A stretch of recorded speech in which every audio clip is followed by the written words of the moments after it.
नमस्कार, India daily live देख रहे हैं आप और मैं हूं आपके साथ Shivam Dubey. India daily live के बेहद खास bulletin Uttar Pradesh daily live में आप सबका बहुत बहुत स्वागत। बुलेटिन की शुरुआत करेंगे और रुक करेंगे पहली खबर की ओर। पहली खबर लखनऊ से है, जहां उत्तर प्रदेश के डिजिटल भविष्य को लेकर बड़ी खबर सामने आई है। दरअसल मुख्यमंत्री योगी आदित्यनाथ ने वर्ष 2025 की उपलब्धियों की समीक्षा करते हुए एआई और डेटा आधारित पहलों की सराहना की। सीएम योगी ने कहा कि 2025 को यूपी में इनोवेशन और डिजिटल गवर्नेंस के साल के रूप में याद किया जाएगा। उन्होंने लखनऊ में बन रही देश की पहली एआईसीटी की प्रगति पर संतोष जताया। मुख्यमंत्री ने बताया कि पुलिसिंग, ट्रैफिक प्रबंधन और खेती में एआई के उपयोग से प्रशासन जो है वो प्रभावशाली हुआ है। शिक्षा और स्वास्थ्य के क्षेत्र में स्मार्ट क्लास और एआई आधारित टेली मेडिसिन को बड़ी उपलब्धि बताया। सीएम ने विश्वास जताया कि टेक्नोलॉजी के बल पर यूपी 2026 में $1 ट्रिलियन की अर्थव्यवस्था बनने की ओर तेजी से बढ़ेगा।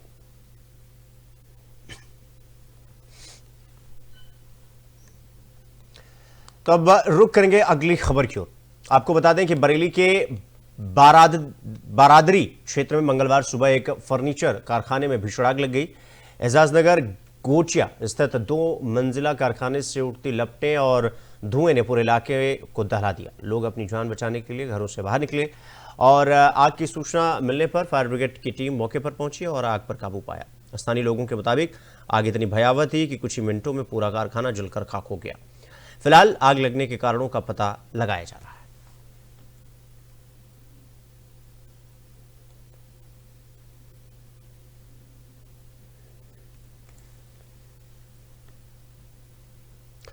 तो अगली खबर जालौन से है, जहां सुदपुरा गांव के पास कोच नदी गांव मार्ग पर सड़क के किनारे खंती में पेट्रोल पंप कर्मी का शव मिला। पिछले दिनों से लापता पंप कर्मी की इस मौत ने इलाके में हड़कंप मचा दिया। सूचना पर मौके पर पहुंची पुलिस ने शव को पोस्टमार्टम के लिए भेज। पुलिस हत्या और हादसे दोनों पहलू की जांच करने में जुटी हुई है। घटना सुबह 11 बजे पापा घर से निकले हैं। कल सुबह। क्या नाम है पापा का? पापा का बसंत कुमार पाल। अच्छा, फिर वो घर से निकले 11 बजे, तो 12 बजे वो चाचा का पंप है पड़री में, वहाँ पे थे। 12:20 पे उन्होंने एक आदमी है देवेंद्र नदी गाँव, देवेंद्र यादव नदी गाँव, उसको पंचानन चौराहे पे छोड़ा है। हाँ। उसके बाद से उनका पता नहीं है। मोबाइल हम लोगों ने कॉल किया है तो मोबाइल स्विच ऑफ जा रहा था।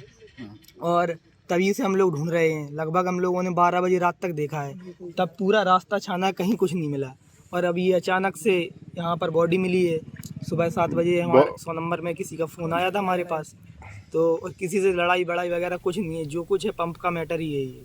घटना सुबह 11 बजे पापा। अगली खबर बिजनौर से है, जहां गोकशी की घटना करने वाले बदमाशों के साथ पुलिस की मुठभेड़ हो गई, जिसमें पुलिस की जवाबी फायरिंग में 2 बदमाशों के पैर में गोली लगी। बदमाश घायल हो गए, जिसके बाद पुलिस ने घायल बदमाश मोहम्मद फैजान और मोहम्मद खली को गिरफ्तार कर लिया। इनका एक साथी कोहरे का फायदा उठाकर फरार होने में कामयाब हो गया। पुलिस को अभियुक्तों के कब्जे से अवैध तमंचा, जिंदा कारतूस जैसे हथियार बरामद हुए। आज सुबह करीब 5 बजे थाना नूरपुर के ग्राम जाफराबाद कुरई से मुखबिर के माध्यम से सूचना प्राप्त हुई कि एक दिन पूर्व जो गौकसी घटना थाना क्षेत्र में हुई थी, उन्हीं अभियुक्त द्वारा उसी स्थान पर दोबारा से गौकसी घटना कारित करने की संभावना है। अगर जल्दी किया जाए तो पकड़ा जा सकता है। इस सूचना पर तत्काल नूरपुर थाना पुलिस मौके पहुंची। वहाँ 3 व्यक्ति खड़े दिखाई दिए। उनसे जब पुलिस के द्वारा पूछताछ करने का प्रयास किया गया तो उनके द्वारा पुलिस के ऊपर जान से मारने की नीयत से फायर कर दिया गया।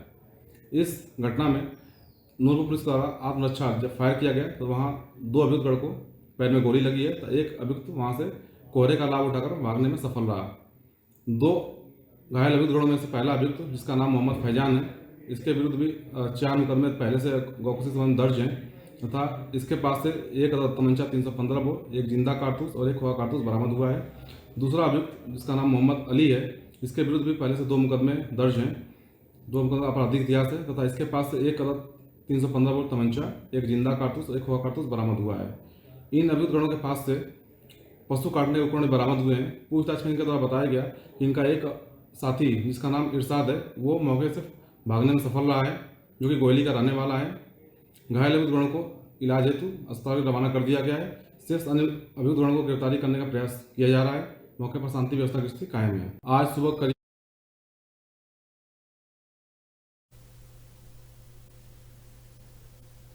तो अब रुक करेंगे अगली खबर की ओर। अगली खबर संभल से है, जहां से एक सनसनीखेज खबर सामने आई, जहां जामा मस्जिद के पास कब्रिस्तान की 8 बीघा जमीन पर अवैध कब्जे का मामला उजागर हुआ। स्थानीय लोगों ने इस भूमि पर इमारतें और दुकानें बना रखी थी। सुबह लगभग 11 बजे राजस्व विभाग की टीम कार्रवाई के लिए मौके पर पहुंची और उससे पहले भारी पुलिस फोर्स तैनात कर दी गई थी। मौके पर 3 राजस्व निरीक्षक, 22 लेखपाल, एसडीएम और तहसीलदार टीम के साथ मौजूद रहे। अब कब्रिस्तान की भूमि पर पैमाइश का काम शुरू कर दिया गया है और कब्जाधारियों पर प्रशासन की पैनी नजर बनी हुई है।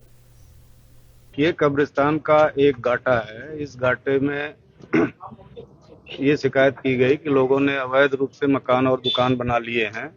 आज उसी का आइडेंटिफिकेशन हो रहा है कि कितनी दुकानें और कितने मकान बने हैं और कब से बने हैं। चिन्हीकरण के बाद क्या कार्रवाई की जाएगी? चिन्हीकरण के बाद अगर कब्जा पाया जाता है तो इनको अपना पक्ष प्रस्तुत करने का अवसर दिया जाएगा और अगर संतोषजनक जवाब नहीं दिए तो उसके बाद इनको हटाने की कार्रवाई की जाएगी। कितनी है टोटली मार्केट में? दुकानें कितनी है, मकान कितने हैं? ये लगभग 4000 वर्ग मीटर है। तो शहर की चुप्पी को तोड़ते हुए आज सीतापुर के हरिगांव थाना क्षेत्र से एक दिल दहला देने वाली खबर सामने आई, जहां भाई ने ही अपने को कुछ आपसी कहासुनी के बाद गर्दन पर धारदार हथियार से हमला कर दिन दहाड़े उसे मौत के घाट उतार दिया।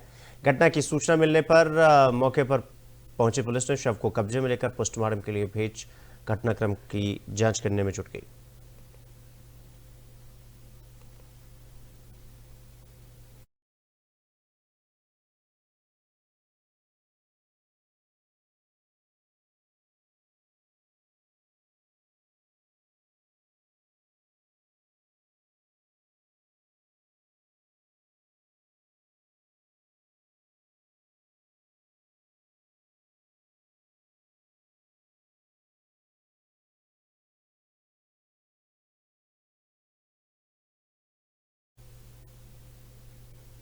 तो गाजियाबाद में पुलिस की मुस्तैदी ने एक बार फिर अपराधियों को सजा दी है। दरअसल अंकुर विहार क्षेत्र में चल रही चेकिंग के दौरान मुखबिर की सूचना पर रामलीला मैदान की तरफ आ रहे 2 खूंखार बदमाशों को रोकने की कोशिश की गई, लेकिन बदमाशों ने पुलिस पर फायरिंग कर दिया और जिसके बाद पुलिस की जवाबी कार्रवाई में दोनों बदमाश घायल हो गए और मौके पर उन्हें गिरफ्तार कर लिया गया। नाम पूछने पर आरोपियों ने खुद को मन्नू उर्फ सुहेल और शान बताया, जो 25-50 हजार रुपए के इनामी बदमाश हैं। पुलिस मुठभेड़ में घायल आरोपियों को उपचार के लिए अस्पताल भेज दिया गया। पुलिस को अभियुक्तों के पास से खोखा और जिंदा कारतूस बरामद हुआ।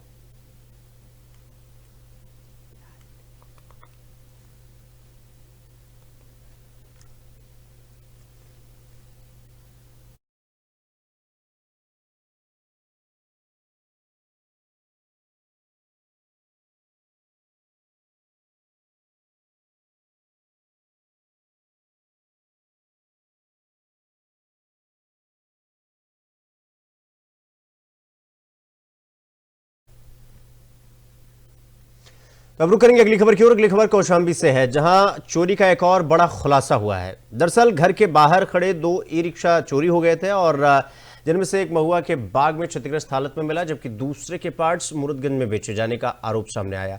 चोरी की घटना सामने आने के बाद ग्रामीणों ने सतर्कता और होशियारी दिखाते हुए शातिर चोर को पकड़कर पुलिस के हवाले कर दिया। पुलिस घटना की जांच पड़ताल करने में जुटी हुई है। जी, शाम को मैं रिक्शा खड़ा था घर पे, चोरी हो गया रात को। सुबह आकर देखे यहाँ तो टावर के पीछे पड़ा था, जो कि आगे देखे रिक्शा में हमारा क्या बैटरी है और चक्का उक्का है और सब ये सब लेके चले गए। और हमारे बिसारे में स्कूल है ना, प्राइमरी स्कूल ना, वहाँ पास एक है ना, उनका भी चोरी पता लग हो गया, रिक्शा की चोरी। तो आए पता किए तो पता लग मिल गया, यहाँ पास पड़ा है। चोर और भी पकड़ा गया? सब पकड़ गए हैं, बट अभी और लोगों को जानकारी नहीं मिली है, मिल जाएगी जल्द ही। जी, शाम को मैं रिक्शा खड़ा था घर पे, चोरी हो गया रात को। सुबह आकर देखे यहाँ तो टावर के पीछे पड़ा था, जो कि आगे देखे रिक्शा में हमारा क्या बैटरी है और चक्का उक्का है और सब ये सब लेके चले गए। और हमारे बिसारे में स्कूल है ना, प्राइमरी स्कूल ना, वहाँ पास एक है ना, उनका भी चोरी पता लग हो गया, रिक्शा की चोरी। तो आए पता किए तो पता लग मिल गया, यहाँ पास पड़ा है। चोर और भी पकड़ा गया? सब पकड़ गए हैं, बट अभी और लोगों को जानकारी नहीं मिली है, मिल जाएगी जल्द ही। जी। तो अगली खबर संभल से है, जहां पर तेज रफ्तार का कहर देखने को मिला है। दरअसल मिट्टी से लदे तेज रफ्तार ट्रैक्टर की बाइक सवार युवकों से भिड़ंत हो गई और टक्कर इतनी जोरदार थी कि बाइक पर सवार 3 लोग गंभीर रूप से घायल भी हो गए। मौके पर मौजूद पुलिस और स्थानीय लोगों ने घायलों को नजदीकी स्वास्थ्य केंद्र में भर्ती कराया, जहां एक की हालत गंभीर देखते हुए डॉक्टर ने उसे हायर सेंटर रेफर कर दिया। पुलिस इस पूरी घटना की जांच पड़ताल करने में जुट गई।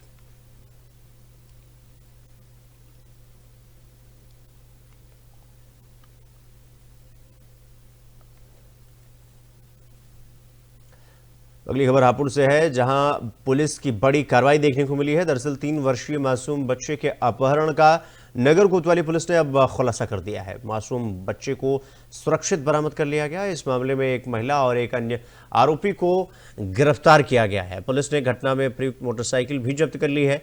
आरोपियों ने तहसील चौराहे के पास से बच्चे का अपहरण किया था। पुलिस अब आगे की कानूनी कार्रवाई और आरोपियों से पूछताछ करने में जुटी हुई है। ये 26 तारीख की घटना है।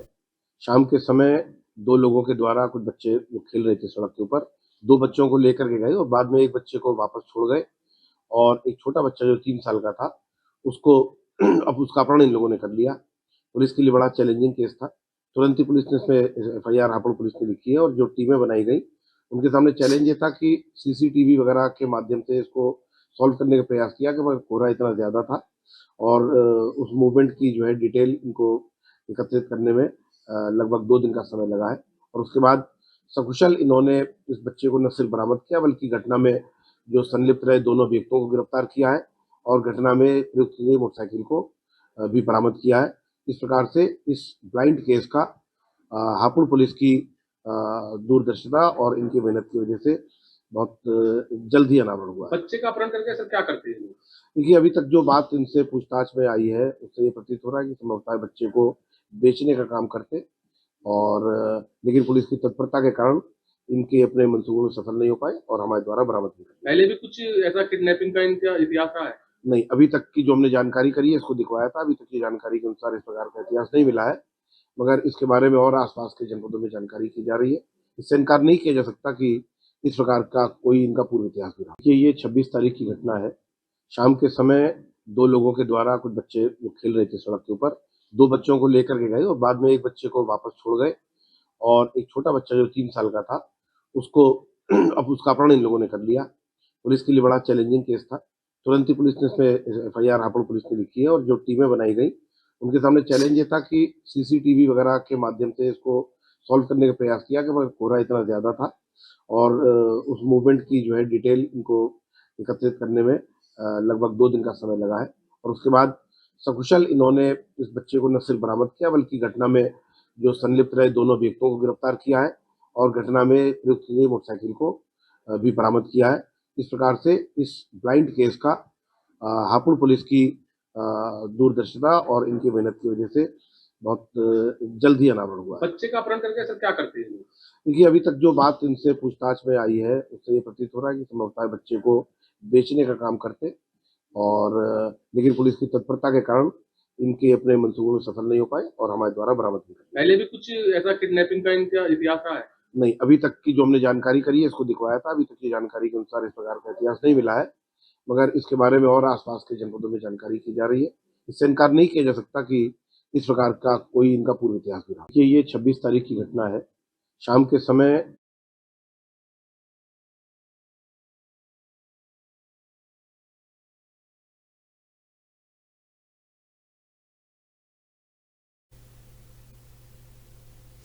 तो अब रुक करेंगे अगली खबर की ओर। अगली खबर कानपुर से है, जहां जिला अधिकारी कार्यालय के बाहर परिजनों ने शव रखकर प्रदर्शन किया है। दरअसल परिजनों का यह आरोप है कि 16 दिसंबर को केडीए ने बिना किसी पूर्व सूचना उनके मकान को तोड़ दिया।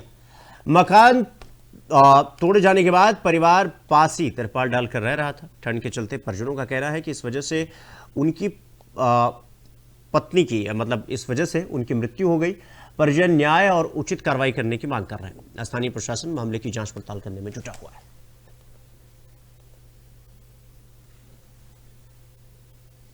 तो बुलंदशहर से सनसनीखेज लूट की घटना का खुलासा हुआ है। दरअसल सोने के कंगन पसंद आने पर एक महिला ने अपने बेटे और साथियों के साथ लूट की साजिश रच डाली।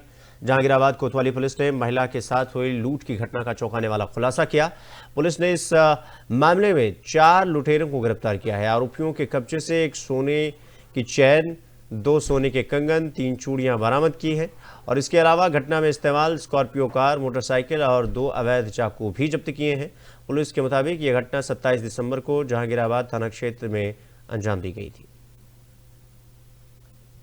दिनांक 28 दिसंबर को थाना जहांगीराबाद पर शगुफ्ता वाइफ ऑफ शरीफ निवासी भजनपुरा दिल्ली के द्वारा एक तहरीर देकर अवगत कराया गया था कि दिनांक 27 दिसंबर को रात्रि लगभग 9 बजे जहांगीराबाद से बुलंदशहर जाते हुए रास्ते में कुछ अज्ञात युवकों के द्वारा उनसे उनके गहने छीन लिए गए थे। इस संबंध में तत्काल थाना जहांगीराबाद पर सुसंगत धाराओं में अभियोग पंजीकृत करते हुए घटना के अनावरण के लिए एसएसपी बुलंदशहर सर के द्वारा स्वैट टीम देहात एवं थाना जहांगीराबाद की एक संयुक्त टीम गठित की गई थी। आज दिनांक 30 दिसंबर को इस घटना का अनावरण किया गया है और घटना में शामिल 4 अभियुक्तों शमसुद्दुआ एवं गोलू उर्फ सालिम निवासी कायस्तवाड़ा थाना जहांगीराबाद, हारिस निवासी दिल्ली एवं नन्ही वाइफ ऑफ अलीम निवासी दिल्ली को गिरफ्तार किया गया है और इनके कब्जे से घटना में लूटी गई एक चेन, 2 सोने के कड़े बरामद हुए हैं। घटना में प्रयुक्त वाहन 4 पहिया वाहन स्कॉर्पियो गाड़ी और 2 पहिया वाहन बाइक बरामद हुई है। साथ ही 2 अवैध चाकू बरामद किए गए हैं। दिनांक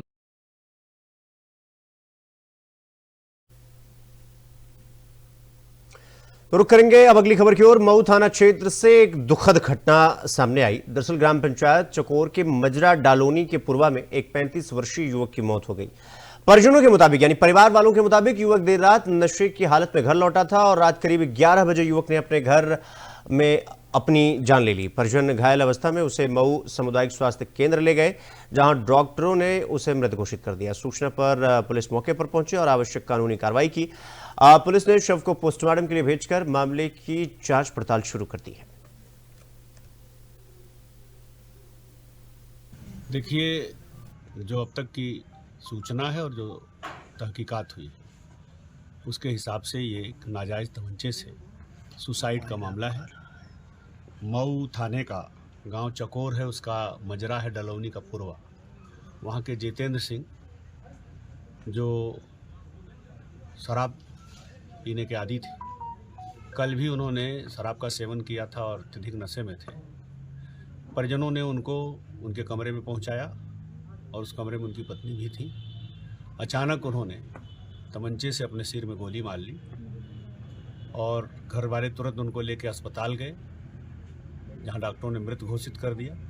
11 बजे रात के आसपास उन्होंने यूपी 112 को सूचना दी।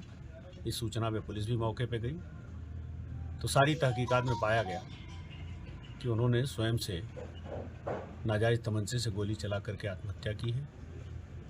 परिजनों के सूचना के आधार पर मामला दर्ज कर लिया गया है। डेड बॉडी रात में ही मोर्चरी भेज दी गई थी। आज उसका पोस्टमार्टम हो रहा है। आगे की विधिक कार्यवाही की जाएगी। सर, तमंचा कहां से आया और उस पर क्या कार्रवाई हो सकती है? अब चूंकि जो तमंचा जिसका है उसने स्वयं सुसाइड कर लिया है, इस नाते आगे की पूछताछ उनके परिजनों से ही जो बढ़ पाएगी। हम ये कह सकते हैं कि वो लाइन लगभग डेड हो चुकी है। फिर भी अगर परिजनों से कहीं संपर्क में आता है कि इनके किसी और दोस्त मित्र से ऐसा संपर्क था जिसका तमंचा ले आ सकते हैं, तो उस पर भी हम आगे कार्यवाही करेंगे। फिलहाल चूंकि तमंचा वहां मौके से मिला है, परिजनों ने दिया है, तो इस नाते उस पर 3/25 आर्म्स एक्ट का मुकदमा किया गया। देखिए, तो खेल अब सिर्फ मैदान तक सीमित नहीं रहा है, क्योंकि खेल कोई भी हो, खेल खेला जाता है डिसिप्लिन से, सेल्फ कॉन्फिडेंस यानी आत्मविश्वास से, कंसिस्टेंसी यानी लगातार अपना परफॉर्मेंस दिखाने से। और इसका एक जीता जागता उदाहरण हमें गोरखपुर में देखने को मिला। लेकिन कब?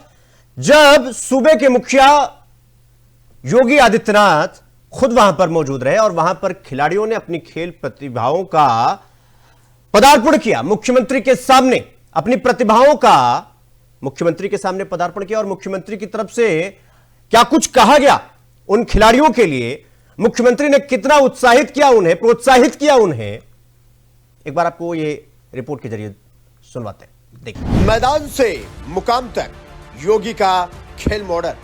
विधायक खेल स्पर्धा 2025 कबड्डी फाइनल विजेता रीजनल स्पोर्ट्स स्टेडियम जूनियर सब जूनियर खेल प्रतियोगिताएं। विधायक खेल स्पर्धा के तहत सोमवार को गोरखपुर में कबड्डी का फाइनल मुकाबला खेला गया। रीजनल स्पोर्ट्स स्टेडियम और नीना थापा टीम के बीच खेले गए इस रोमांचक मुकाबले में रीजनल स्पोर्ट्स स्टेडियम की टीम ने शानदार जीत दर्ज करते हुए ट्रॉफी अपने नाम की। हर रेड में जोश, हर डिफेंस में रणनीति, हर पल में जीत का जज्बा। खिलाड़ियों ने साबित किया कि प्रदेश में प्रतिभा की कोई कमी नहीं। वीर बहादुर सिंह स्पोर्ट्स कॉलेज परिसर में जूनियर और सब जूनियर वर्ग की खेल प्रतियोगिताओं ने एक नई ऊर्जा भर दी।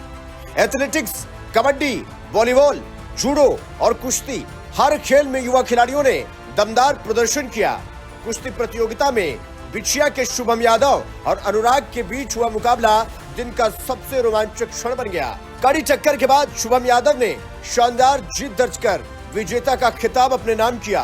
प्रतियोगिताओं में उत्कृष्ट प्रदर्शन करने वाले जूनियर और सब जूनियर खिलाड़ियों को मुख्यमंत्री योगी आदित्यनाथ ने अपने हाथों से सम्मानित किया। खिलाड़ियों के चेहरों पर जीत की मुस्कान और आत्मविश्वास साफ झलक रहा था। इसी के साथ मुख्यमंत्री ने मंच से खिलाड़ियों को बहुत बड़ा तोहफा देते हुए एक बड़ी घोषणा कर दी। मुख्यमंत्री ने कहा कि आने वाले समय में ग्रामीण और शहरी क्षेत्रों में वार्ड स्तर तक खेल प्रतियोगिताएं आयोजित की जाएंगी ताकि हर प्रतिभा को आगे बढ़ने का समान अवसर मिल सके। इसके साथ ही अगली बार से माननीय विधायक खेल स्पर्धा हम 2 स्तर पर आयोजित करेंगे। मैदान में उत्साह, सम्मान में संवेदना और भविष्य के लिए स्पष्ट विजन। गोरखपुर से मुख्यमंत्री योगी आदित्यनाथ ने एक बार फिर संदेश दिया कि उत्तर प्रदेश में खेल सिर्फ प्रतियोगिता नहीं बल्कि सफलता का रास्ता है।